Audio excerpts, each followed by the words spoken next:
Hello, everyone, and welcome to Talk Nerdy. Today is Monday, September 25th, 2023, and I'm the host of the show, Cara Santa Maria. And as I've been mentioning, I have been traveling quite a bit, and I'm pre-recording some of these intros for these episodes so that you all have access to brand new content while I am away. And we've got another great one for you this week. I had the opportunity to chat with Dr. Michèle Lamont. She is a professor of sociology and African American studies. She's also the Robert I. Goldman Professor of European Studies at Harvard University. So, you know, her sort of position is as a cultural and comparative sociologist. And she's written, I think, a dozen books as author or co-author and edited a ton of volumes. She's written over 100 articles, and she really covers a lot of topics like culture, inequality, racism, stigma,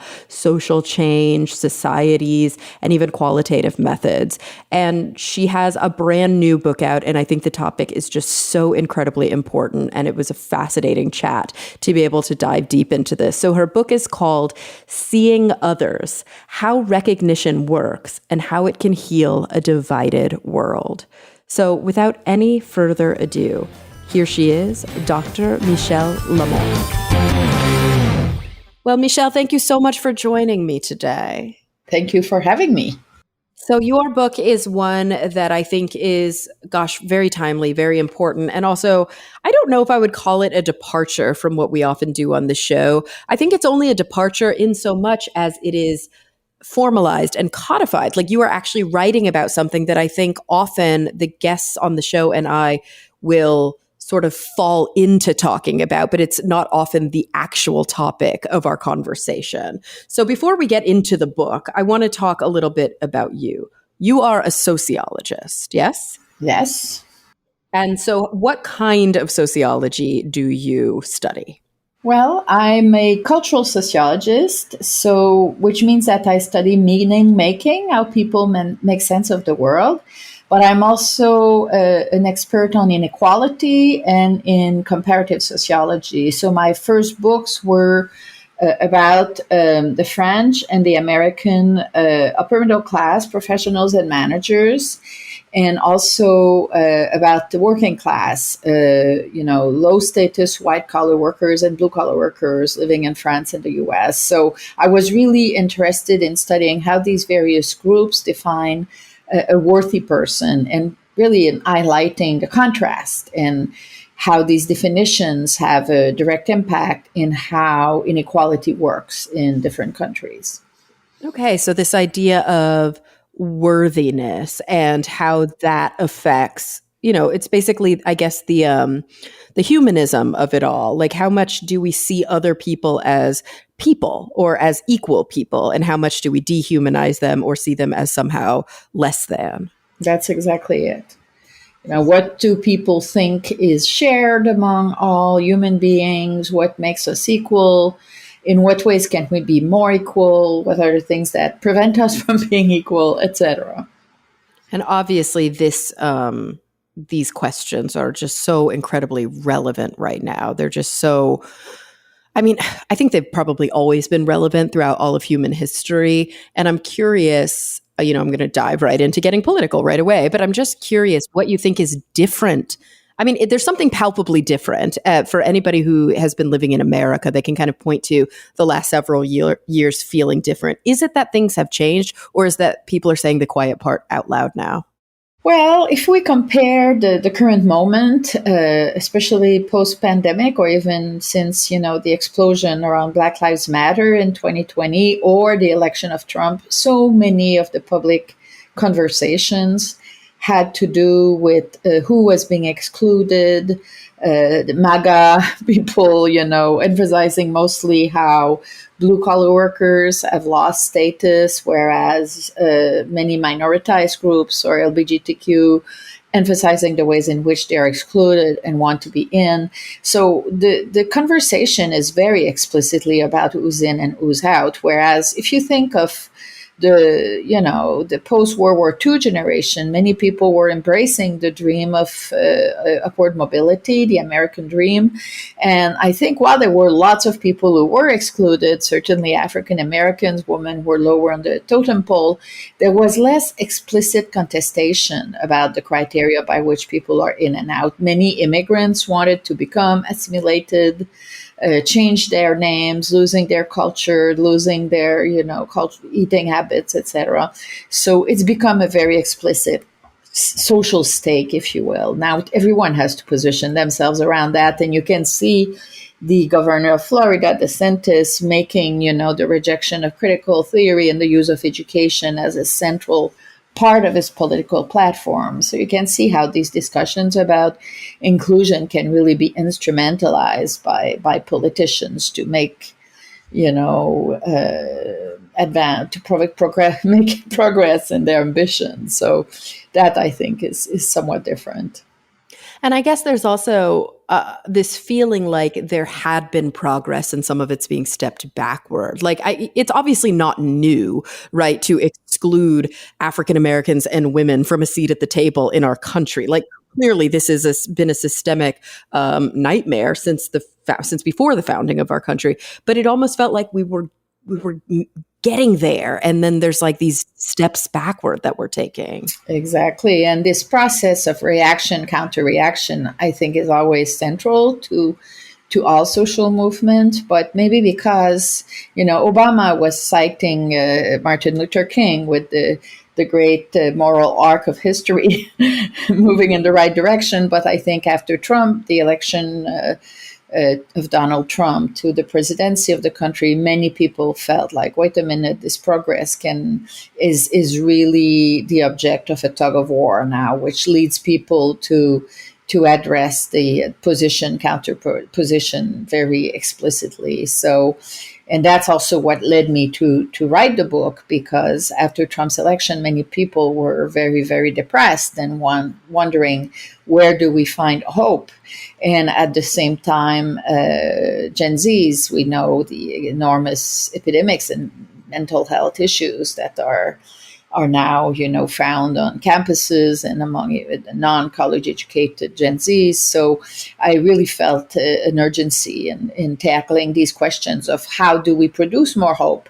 And that's how I came to read the literature on this topic, which emphasizes how, we give recognition to each other. We can acknowledge each other's dignity and give each other respect. And this is something that only human beings can do for each other. And we together produce a definition of what's valuable. So I came to think that in the context of growing inequality, what we see around us is that many people are pushing recognition and inclusion as new ways of aspiring to a different kind of society that can make more people happy. If the mere, pursuit of consumption is not going to do it anymore for so many people, for the millennials and the Gen Zs. So it's really a change of optics in how to pursue happiness, I think, that is characterizing what's happening now. I can't help but sort of identify the legislative and political movement to remove rights for transgender individuals in our country as a perfect example of just like the erasure, the lack of recognition of a people. Like, I think that, sometimes it's maybe harder for us to understand this idea of recognition because it's like, well, all people are people, and whether they have equal access or rights is a different question. But I see an active attempt to invalidate their existence as people. Yes, exactly. Like that they are not trans. Like there is a real movement of saying these are just confused kids, or they don't know what they're talking about, or of course they need to use the bathroom of the sex that was assigned at birth because trans isn't a real identity. And that must be so difficult to deal with. It's one thing to say you are who you are and you are less than, therefore I want to exclude you from the conversation. It's another thing to say you don't exist. Mm-hmm. Yes, and it's really, I used earlier the term tug of war, and I think with the recent decision of the Supreme Court, where back to back, after, terminating Roe versus Wade abortion policy, we had the end of affirmative action in admission in higher education, and then the fact that LGBTQ plus people don't have access to all the services with the decision concerning the website designer, and finally the decision that college loans were not going to be pardoned. Those decisions back to back were all moving in the same direction of restricting in symbolic ways, in the sense of pushing for policies that, instead of trying to make these groups more of a central part of American society, were reaffirming their position at the margin. Low-income people, LGBTQ, people of color from under, minoritized groups. So the fact that the Supreme Court takes this position with sending such messages, I think, is so clear about the need for some to reaffirm a traditional pecking order that puts white men and people who are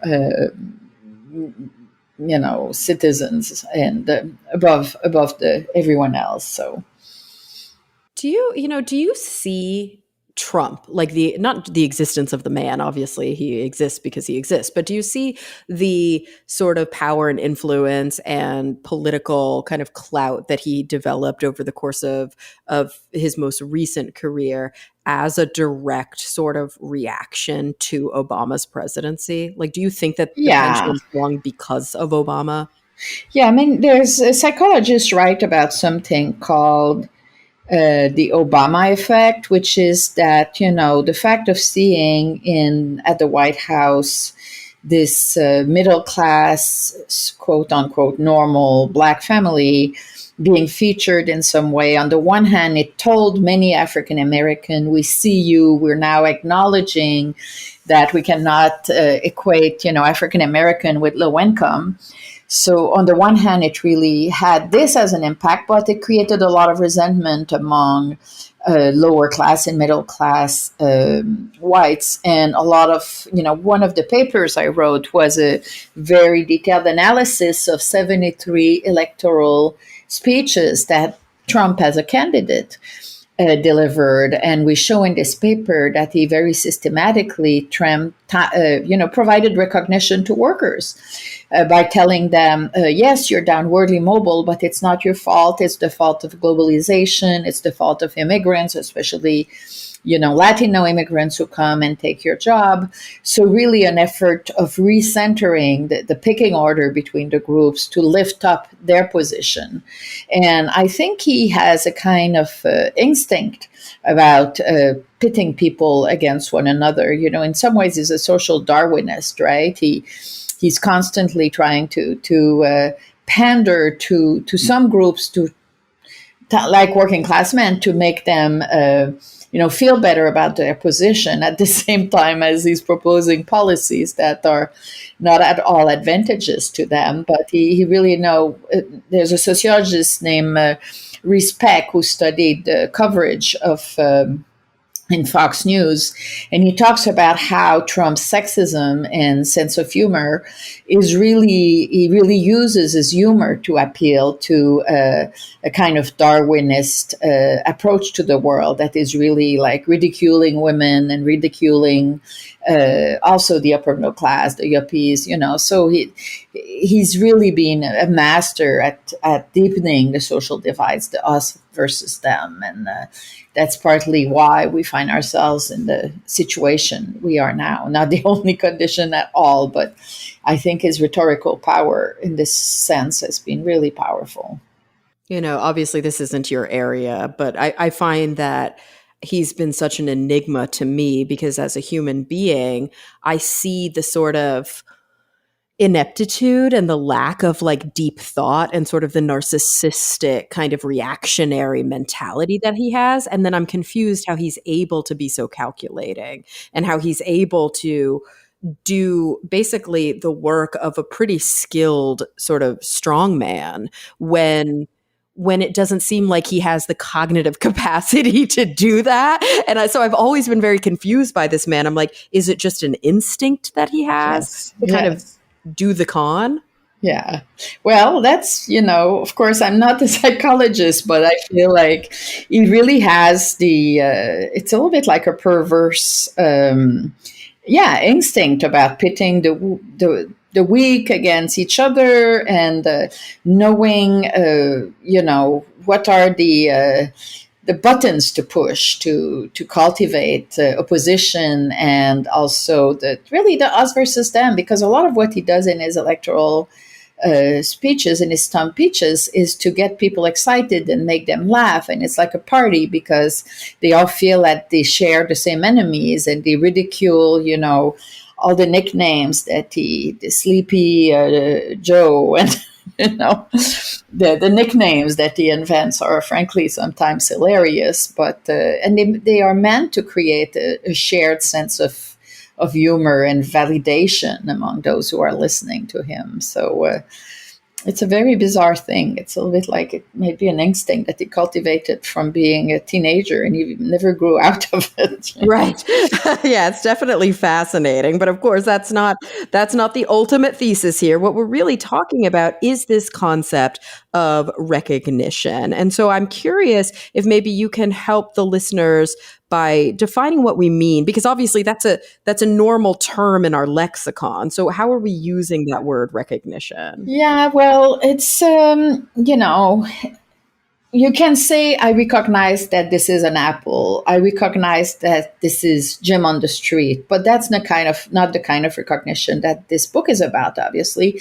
I'm interested in how we give value to each other, how we make each other be visible, which is why the main title of the book is Seeing Others. So it's really about this operation of rendering the other one worthy and visible and valued, which is something that only human being can do to each other. And the title of the British version of the book is slightly different, and it's more about rendering worth, which maybe is more explicitly about this. I think it's not necessarily obvious for people to understand what recognition means, since it's not, the general way that how I define it in the book is not the most commonsensical way. But yes, so what a lot of what the book does is to provide the reader a lens through which to approach the world through recognition. So, for instance, as you and I were just doing, you can talk about American politics or any politics about really being about redefining worth, contest about who's worthy. And the book is full of examples of how this is operating. And some of the people who've read the book told me after having read your book, I now see recognition everywhere. You see it as operating as an implicit dimension of a lot of conversations in the public sphere that are happening all the time. And we all participate in it. In, for instance, defending, I don't know, our LGBTQ friends, but we don't say now what I'm doing is recognition work. But we all do it all the time. And it's useful to talk about the phenomenon itself, because I think it allows people to see it happening and see themselves doing it, which means that you can engage in it with a little bit more reflexivity and maybe a little bit less hatred for others and in a more dispassionate way. So that's among the objectives that the book, aims to achieve. And, I can't help but see it as a positive framing that's sort of in, I don't want to say like opposition to, but that is sort of distinct from what I would often think of as sort of like the dictatorial playbook or the genocidal playbook, which is the dehumanization of individuals, like the lack, like, I guess a lack of recognition is rhetoric that allows people to think of other people as not people. Exactly. And the people who study dehumanization say exactly that. Part of the book, chapter 8, is really focused on how to broaden recognition. And the kind of things that I talk about what I call ordinary universalism, which is to recognize what we all share as human beings. And here I draw on interviews I conducted with illiterate North African immigrants in France in the early 1990s, where I asked them, what do we all have in common as human beings? And they would say things like, we all have to get up in the morning to buy our bread, and we are all children of God, or we're all insignificant in the cosmos, or we all spend 9 months in our mother's womb. So really pointing to very basic things that we all have in common, which is the opposite, if you will, from the humanization. And I also talk about the importance of using criteria of evaluation that everyone can meet. So to say that the most valued people are people who have PhDs or people who make over 150,000 a year, whatever the criteria that are dominant in our contemporary society, immediately leads the majority of the population to feel unworthy. And I think, a lot of the mental health crisis that is proliferating right now has to do with the absolute dominance of these neoliberal criteria, which have to do with socioeconomic success at the time when, so many people have experienced blocked mobility for the last 5 decades. So the crisis has become so exacerbated. And I feel when I was this weekend in Philadelphia or, in LA, you have so many homeless people everywhere. And all we know about how racism and, misery, the wear and tear of everyday life, medical researchers talk about the allostatic load, which is, the ways in which experiencing racism and inequality on a daily basis really affects your subjective well-being and your physical health as well. And that's how you end up with so many people being self-destructive and having so much problem coping.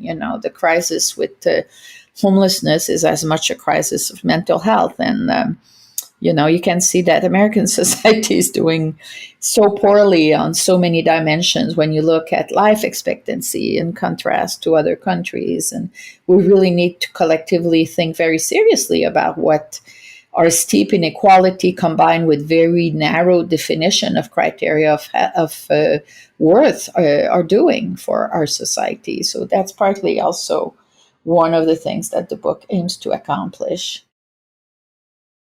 Yeah, I think it kind of brings up a really important point, which is that there are mental states. Obviously, there are ways that individual beings who exist within a system, who exist within a society, within a culture, think. And the ways that they think directly affect the way that they behave. And that directly affects, the laws that are made, the systems that are perpetuated.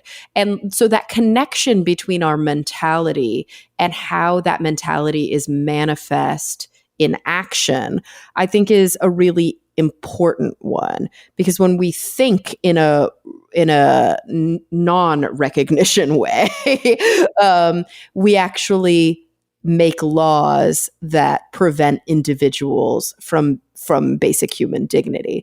And when we think in a recognition way, I guess my question for you is, what are some of the actual real world outcomes of recognizing others, of having that fundamental humanness identified and made explicit?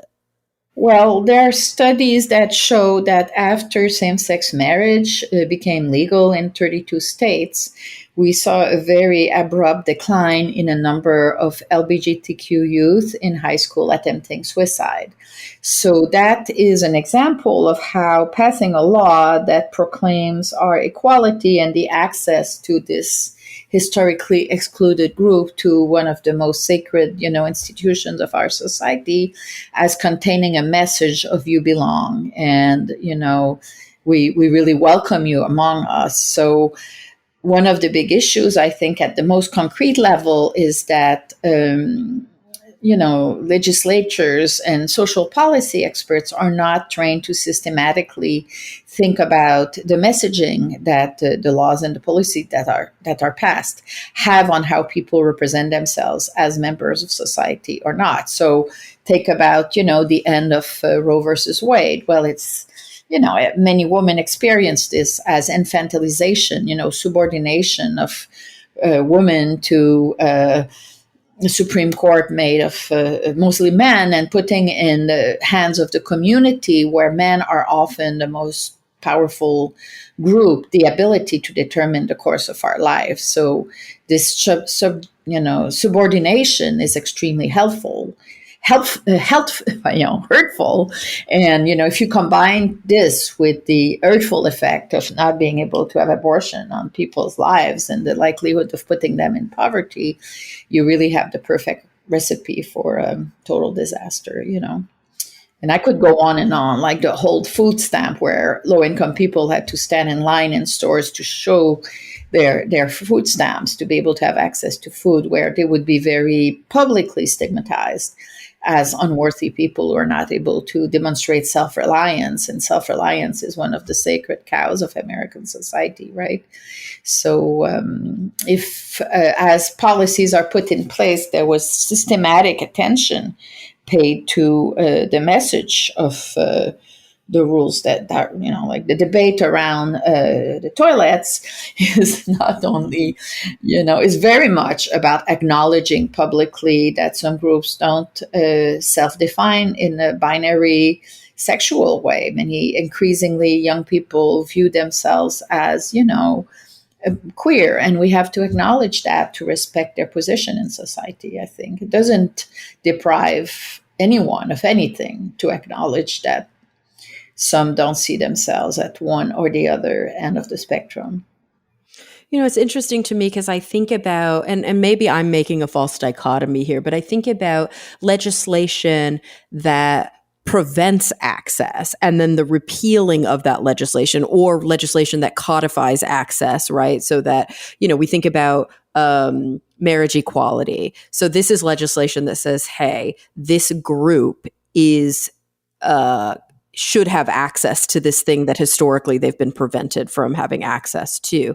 But then I think almost like on the flip side of that, of some of the platforms of individuals who are pushing for things like universal healthcare, universal basic income, universal educational access, where there is sort of a codification of a law that says no matter who you are, no matter what you are, there's a basic standard that we want to uphold. Because it's almost like the way that we have legislated in our country, at least, is that there was an assumption of a basic standard, and then we had to go through and actually bit by bit start to lay it down on paper. But that assumption of a basic standard was only for white dudes. Mm-hmm. Exactly. Yeah, and the old critique of an approach to equality, that's equality of opportunity. Everyone has a chance to go to college without paying attention to the inequality of condition. In fact, if you have parents who are college educated or who went to an Ivy League school, you are really much better set to go to get a very high quality education than if you come from a place where there's no good school. That's very commonsensical and evident. But when we talk about equality in the US, people are much more concerned, and they mostly focus on equality of opportunity, not equality of conditions. So that's a huge, I think this is really baked into the social fabric, right? I mean, is it that there is just an assumption? It's so hard for me to sometimes take the frame of somebody who's politically very different than I am. And it's interesting that I say that because I was raised to a Mormon Republican father in Texas, right? It's not like I'm not exposed to this stuff. I grew up in Texas. My dad voted for Trump. Like, I know that this exists, but when I try to take the frame of somebody who thinks the way he thinks, it's hard for me to fathom a belief system that says that everybody just has a level playing field. Mm-hmm. Yeah, but at some level, I understand elements of this conservative ideology. For instance, when for my book, The Dignity of Working Man, I did interviews with, workers in the New York area. And I remember one of the people I interviewed telling me, I really cannot stand the sponges. I work hard, I pay my bills, I make sure my kids don't get in trouble. And the kind of people I hate most are the people who are not able to pull their weight, and they are sponging off me, and they're living off, welfare, while I get up every morning to work. So I can understand, I don't in any way sympathize with the argument, but I can understand the amount of effort that probably this guy was putting in to keep his life in order and try to continue to walk a straight line despite the lack of resources. And the aggravation at, is thinking that others who were not as morally disciplined as he was would suck up or benefit from his hard work. I think it's not generous, but I understand where he comes from. So the same way that I understand white racists, where they come from, because they really are downwardly mobile, and they some of them live in communities that have been absolutely destroyed. And if you're hanging out to your reality, by your fingernails, and every more bits that fall apart, is really an insult to your sense of dignity. Your neighborhood is being destroyed. Having just spent a weekend in Philadelphia, I mean, it's quite shocking to see how many homeless people are everywhere. So it's difficult to live in an environment like this and not think that the world is falling apart. Whereas I must say in Boston, where I live, there's a very active policy to provide housing to people, even people who are drug addicts. And there's a large, mostly Catholic, old elite that is very committed to the city, and that has been very, very active. The owners of the Red Sox, for instance, is supporting large homeless shelters such as Pine Street Inn. So comparatively, and it's true, we're in the Northeast, so few homeless people want to live here, for sure. We don't have the beautiful sun that LA has. But, it's obvious that just experiencing a society where everything is falling apart and you see hungry people on the street is really, difficult, and a real challenge for people who are trying hard to keep the world in moral order.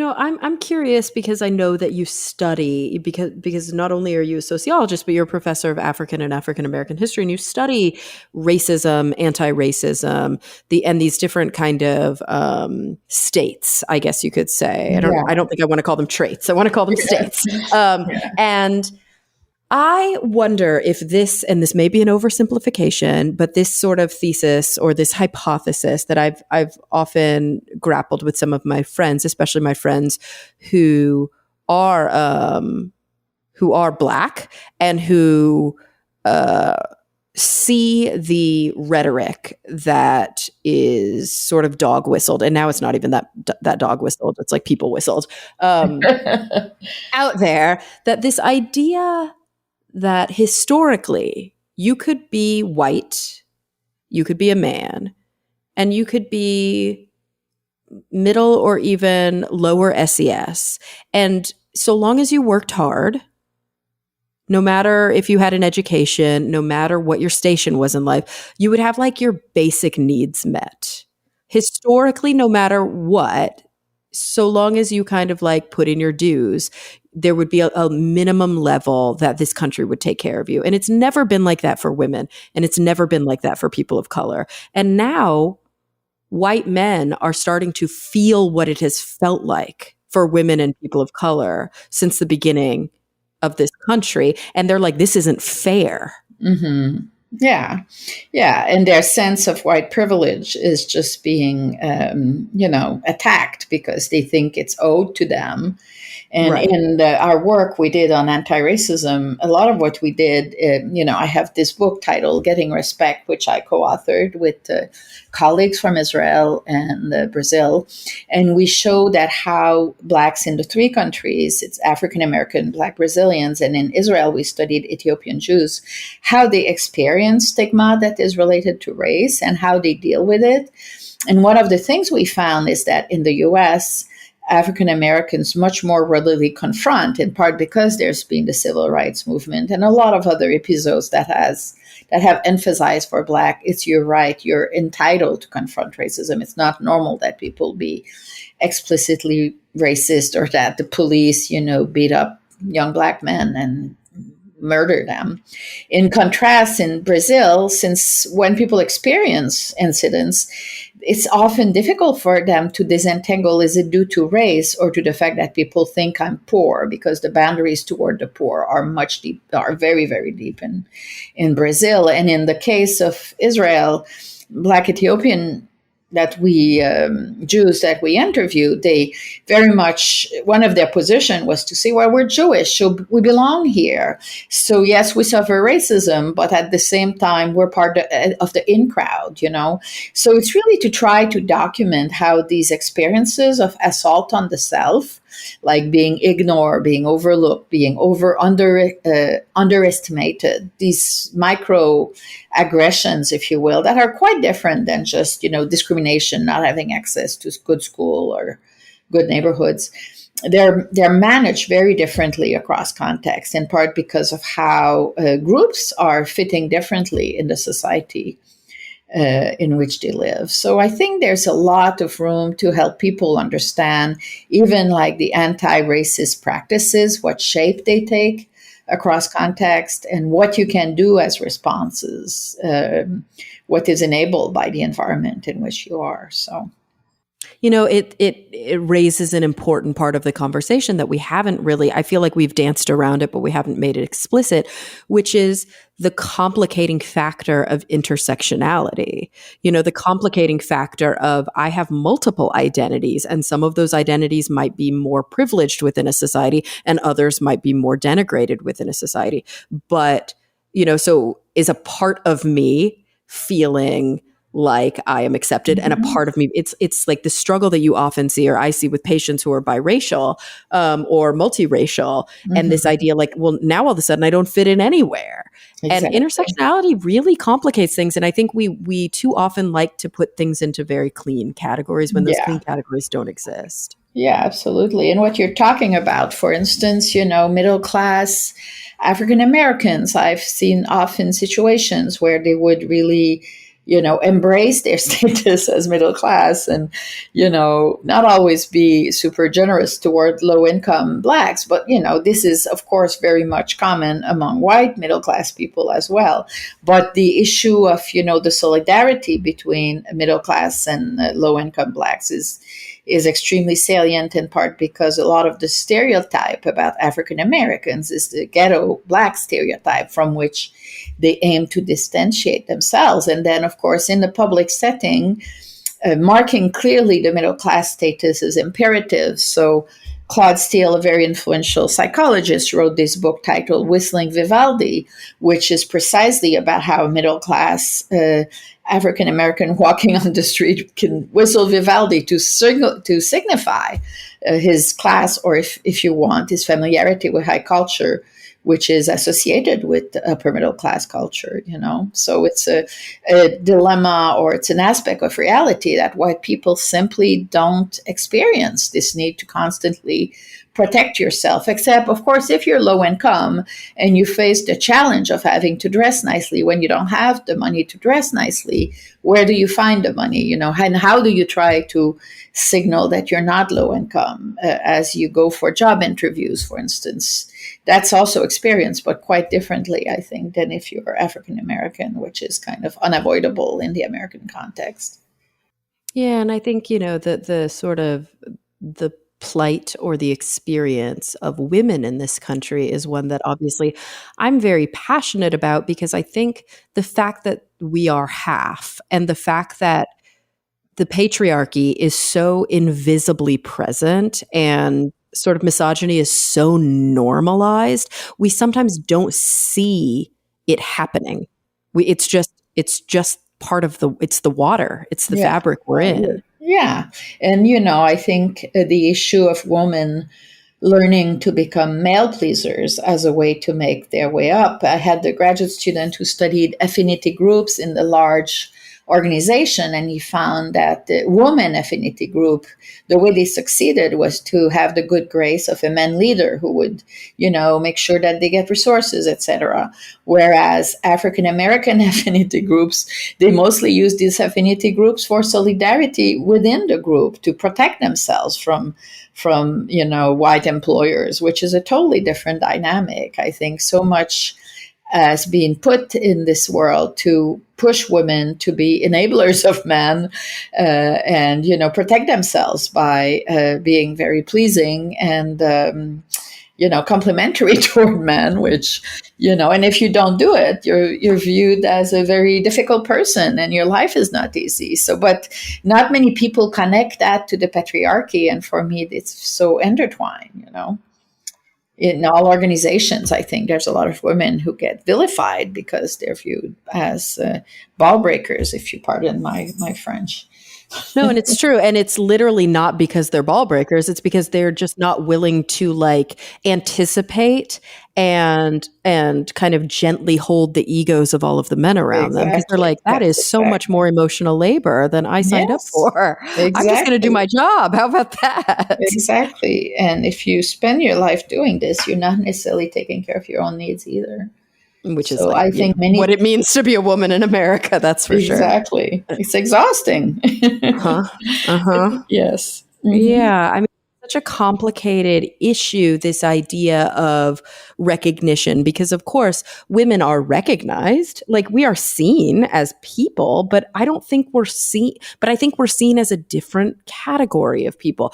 And I think it's very easy, almost like we've done a lot of really good work. We still have places to go, but we've done a lot of really good work in the sciences to undo is so strong. I don't say that. That's an unfair classification, but to fight back against the effects of scientific racism, using science to kind of prove inferiority of Blacks, which was very common for several generations. But we're seeing a concerted effort to sort of look at how psychology has been used in this way and to sort of try to heal some of those wounds. What I worry about is that essentialism is still used as an argument for misogyny and for patriarchy in a way that people don't even see that they're being essentialist about it. Oh, well, there are differences the sexes, therefore. Yeah, and as you know, since this is also your field, the argument of Carol Gilligan about woman being caring, or any argument about, an essentialized human nature that would differentiate the sexes. I'm always very skeptical of any argument about human nature or universal self, because I think we don't know anything about human nature. All we have are very varying narratives about what is characteristic all human beings. It's a bit like, I think, the field of archaeology. Any claim they make are based on figment of evidence that are extremely tenuous. And I think any fields, especially, frankly, evolutionism in the psychological perspective is very much also based on stereotypes. I think many people who have written on this field have talked about it as being very based on very traditional sexist stereotypes about the role of men and women, right? In terms of women being oriented toward being selected for sexual reproduction, which, Yeah, I mean, it's the same danger that you see of individuals who are looking at, let's say, evolution by way of natural selection, and who make that fallacy that where we are now or where an organism is now was some sort of there was intentionality of it. The reason that it ended here is because if we look back, we can say, well, it was always going to end here. And it's it didn't. First of all, nothing's ended. We're looking at a cross section of time, and changes happen because of forces. That's all they are. There's no intentionality there. Exactly. And I would say even that, the whole trend now, which came to us from psychology, I think, the argument about we are wired to, I feel increasingly this expression is used randomly to mean absolutely nothing, and there's no evidence. It has the cachet of scientificity, but people throw it in to give more of a feeling of certainty to what they're seeing. And it goes hand in hand with, I think, arguments about tribalism, or, so many of these arguments are based on a static conception of human nature, which is not demonstrated in any convincing terms. So I fully agree. And it's why, and I'm curious what your take is on this, right? I'm somebody who reads a lot of existentialist literature. I sort of approach psychotherapy in an existential humanistic way. And one of the sort of fundamental, I guess, axioms, maybe that's not quite the right word, that I really subscribe to, that really speaks to me, is the idea that existence precedes essence. I don't see it the other way around. And maybe it's because at my core, I really am atheistic in my thinking. But to me, people just are. They're thrown into existence by obviously no consultation. I did not choose to be born. My parents made a decision that I was sadly left out of. And then I had to make meaning and make sense in a culture, in a society that constrains me. And there is no way that I would have been. I just am the way I am because of all of these pressures. I existed first, and then my essence was developed, as opposed to the other way around. Yeah, yeah. And, in sociology, we use slightly different terms. Existentialism is not, but we talk a lot about pragmatism, which is very much of a experience-based understanding of the world, and how we make our way through the world, moment by moment, if you will, based on trial and error. And I think it's very much driven by the same kind of agnostic position about, the history of where we come here. All of that can only be speculation for someone who's an empiricist, I think, Right. So, Yeah. It's fascinating how difficult it is. I mean, this is something that I've grappled with, and I'm curious of your take on this. I just finished my dissertation, which I approached from lots of big words, but an existential phenomenological hermeneutic yeah. dissertation. So it's a qualitative dissertation where I attempted to say, this is how I think about this topic. And I want to make all of my presuppositions that at least I'm aware of, all of these biases, explicit. And then I'm going to engage with these individuals who are having an experience, and I'm going to check that against my biases and iterate and iterate and iterate. I want to be reflexive in this practice. And it's not easy, but I think it really slaps you in the face how biased we all are, and how we are constructivists. We see things through a lens. Yeah, exactly. And I would say in my discipline, that's very much the dominant perspective. I think people have really embraced almost universally a constructivist perspective. In previous decades, it was maybe more focused on norms and a model of human beings as people who are rule followers and rule pleasers, trying to please the rulers, as opposed to trying to make sense of reality in a kind of interactive way. And I think that's really now the dominant way that people think about it, how we construct meaning together through our interaction with others, but also increasingly also through our interaction with, the media and these parasocial relationships, the people we're not directly in contact with. But for young people, for instance, Greta Thunberg, people who are heroes that contribute to giving meaning to their lives. So, the fact that we are, as individuals, viewing the world through our own independent lenses that are, Yeah. influenced, but ultimately are our own. They are constructed. I mean, what is the relationship between our constructed selves and our constructed truths, and how we see other people, and how we can maybe get out of that, or at least move forward through it? Yeah, well, it's difficult because, I think as human beings, I think intersubjectivity is everywhere, in the sense that we don't understand the world by ourselves, really. And even, like, for instance, I write a lot about how the upper middle class is defining ways of being in the world that are very negative for people who don't have the same resources and advantages. Yet I am upper middle class and I live in an upper middle class environment with a lot of upper middle class friends. So how is it that I have this need, or that I'm motivated, maybe by a need for social justice, to write about this? What allows me to take distance? For sure, the fact that I'm an immigrant is crucial.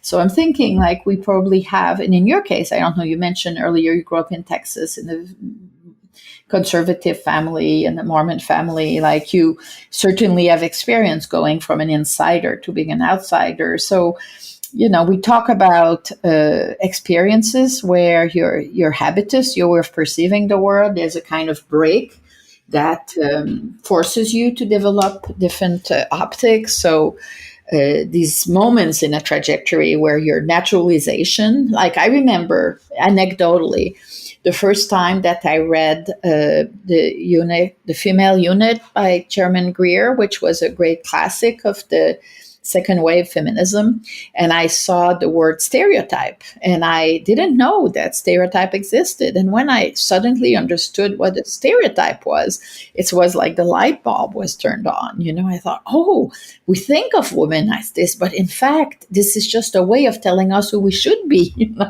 So being able to engage in a reality where we realize that we perceive the world through lenses that are fabricated, but that are also in some ways arbitrary because they're contested lenses, right? The lenses hide things and make the other things visible. And these are connected to power relationships. So that, I think, becoming aware of this is it was a very important moment for me. And I think the social sciences do this for many people, to allow them to denaturalize the perception of the world that we grew up in. Yeah, I mean, I think about psychotherapy, and I think about the way that we help individuals who are struggling with mental illness, but also just adjustment to difficult life circumstances. And, one of the little cliches that we often use is like, first comes insight, then comes action. Obviously, we can't affect change if we don't even see what's going on. But there is another piece to that, which is that the action doesn't just follow. Like, we have to actually do the action. And that's where I think the question really lies, is like, once we open our eyes to these divisions, to the fact that individuals are being stereotyped, dehumanized, unseen, just seeing them, is that enough? Just recognizing, does that change things enough? That's a very good question. Well, I think implicit in my book is the idea that seeing is also giving dignity, if you will. It's also humanizing. It's, basically implicitly seeing people through a lens that recognizes their ability to define themselves autonomously. There's a lot of ways of seeing that are not that, but I could not capture that in my title. But implicitly, that's exactly what the book is about, that in the literature on recognition, which is mostly a philosophical literature, Hegel, the German philosopher, was the first one to talk about it, and the relationship between the slave and the master. It's really about the capacity to define someone intersubjectively, and what our vision of the other one makes the other person feel like, whether you feel like a valued person or a worthless person, comes in part through the gaze of the other. To help people become aware of this, I think is really, really important. So that it's accomplished collectively, if you will. Yeah, no, I would agree with that. I recently had Brian Lowry on the show, who's a psychologist at Stanford.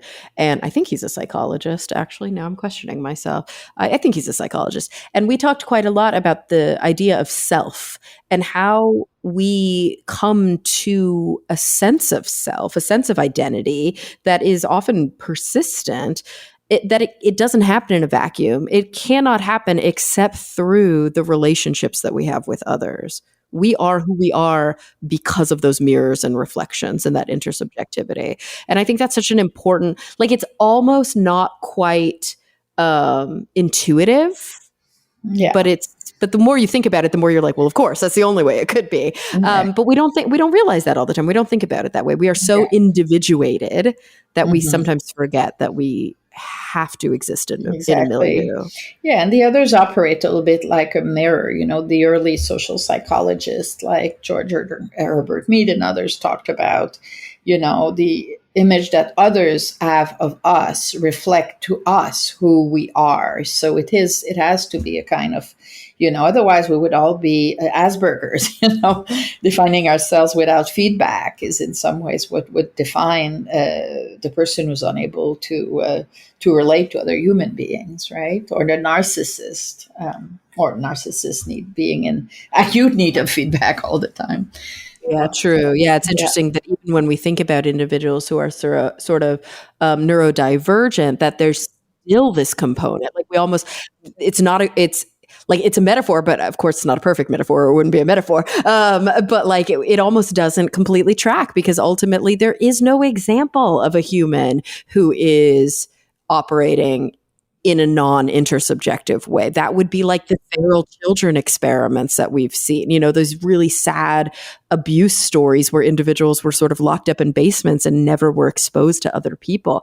And sadly, the psychopathology that we see there is like off the charts. It's not even in our textbooks, because it's such a rare and horrifying experience for individuals. Exactly. And how do you learn about the world if you're by yourself, right? It's Yeah. impossible. So, Oh, it's yeah, fascinating. yeah, And yeah, absolutely.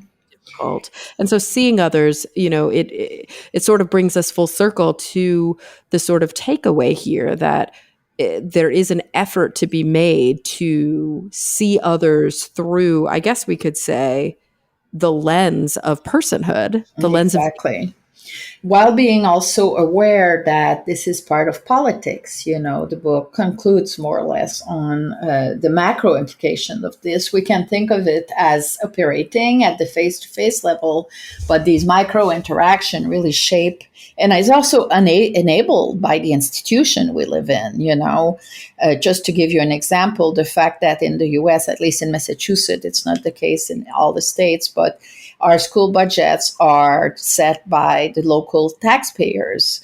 And in New Jersey, there's a policy where the richer school districts contribute to the poorer school districts. Well, what we have at the institutional level as a way of funding schools in Boston means that 10 minutes from my house, there's one of the poorest neighborhoods in Boston where the schools are a total disaster.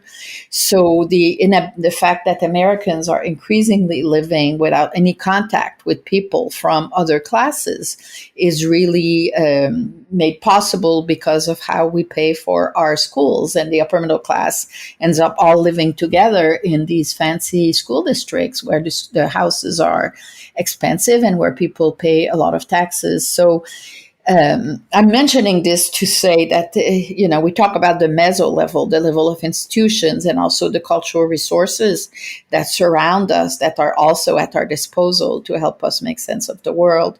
So shows like White Lotus, we've had over the last 2 years, a lot of shows that were offering us eye candy where we could contemplate the life of the rich, or Succession, where everyone is wicked. Basically, there's no one that you want to identify with, but at the same time, what's presented to you as a viewer is the life of the extra rich, and increasingly the life of normal middle class, working class people is absent from entertainment television. So I'm just throwing all this to say, yes, it's interactional, it's face to face, but we're constantly exposed to scripts about what our lives are supposed to be that operate not at the micro level, but that are really feeding how people think about their lives and what is possible and what's desirable. And the fact that the entertainment continues to be so focused on consumption and on the life of the rich as desirable, I think, is continuing to feed this mental health crisis that so many people are experiencing because they cannot see how an happy life is within their reach. So I think we need to think about this at the micro level, but also at the institutional level and the societal level. So Yeah, and I think that the point that you just made, I can't help but see the connection between the, I guess, the understanding, the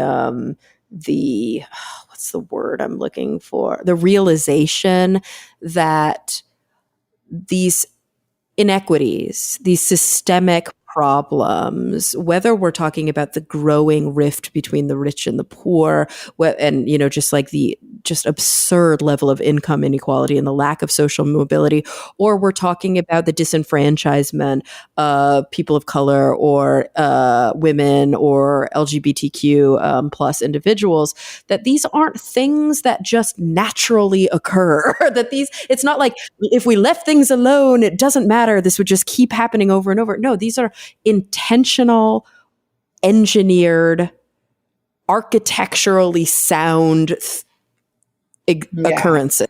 And just because you might be part of a system where you're flowing along with that system doesn't mean there aren't specific individuals who are pushing these agendas and ensuring that these types of institutions either stay the way they are or are pushed even farther in that direction. And I think we are too comfortable with the narrative that this is not engineered. Yeah, but once you realize it's engineered, it also means that it can be changed, right? Which is why, for instance, the book includes a lot of interviews with the entertainment professionals and stand-up comics, and a lot of their work is oriented toward changing the representation we have of minoritized groups or LGBTQ. So, for instance, I've interviewed Joyce Soloway, who created the show Transparent. And when I interviewed them, all that was emphasized had to do with their desire to transform how queer people are perceived. So there's a growing, industry and growing sectors of people whose work are explicitly oriented toward reframing groups that have been historically stigmatized. Yeah. So, it's true. To me, that gives me hope because it means that more change is possible, Yeah. Like once you recognize that things are, it's kind of like with climate change, right? Like I think about where we are with climate change. This is not a natural occurrence. There are things we did and continue to do that are causing this. And once you fully realize and accept that, it's both devastating, but also somewhat illuminating and inspiring because it's like, well, we could just undo it. We could just make change. Exactly. And I know we have the solutions right in front of us. We're lacking the will. Yeah, but it's exactly this, that the goal is really to try to promote a very proactive approach to transforming the world. Because, for instance, groups have become destigmatized. We now have same-sex marriage, which no one was anticipating. And once you have that, you realize other groups can become destigmatized too. It's achievable if we understand how previous groups have been able to destigmatize. So the message of the book is very much, this is in our hands and we have to be proactive and pushing for it. Yeah. Oh, yeah. I love it. Well, gosh, I think that's a great kind of note to end our conversation on. Obviously, there's so much more here. There's so much more we could dive into, but what do you think? Is that a sort of a good entree into the absolutely. Good. And I like the fact that your psychological background moved us in a direction of really talking about the more phenomenological aspects of the book.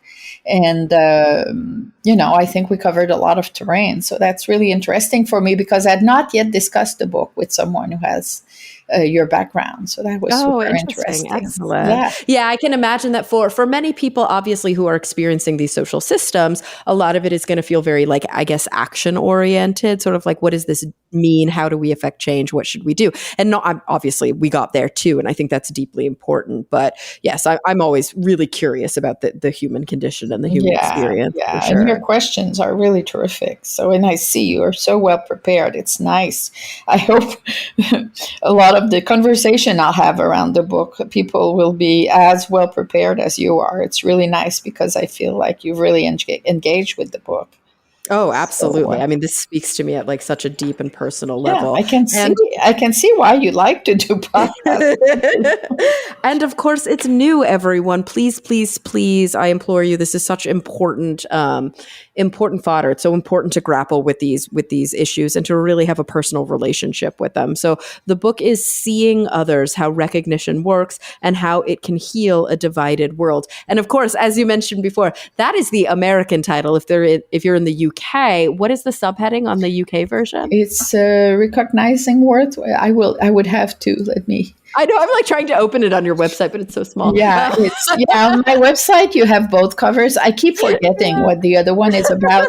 And to tell you the truth, it's written so small that I can barely see it. So I love it. I love it. That's so I'll funny. text you. I'll find Oh, it wait, out. I found it. I found it. How to redefine worth in a divided world. Yeah, so I feel Yeah. it rolls better than the American title. You know, with Interesting. the Yeah, American title, I think for many people they don't know what recognition is, so that's a little confusing. But that's why I opened with that. Yeah, it's yeah, so interesting. hopefully Always. it will not get in the way of the book being I don't think picked so. up, and we'll see.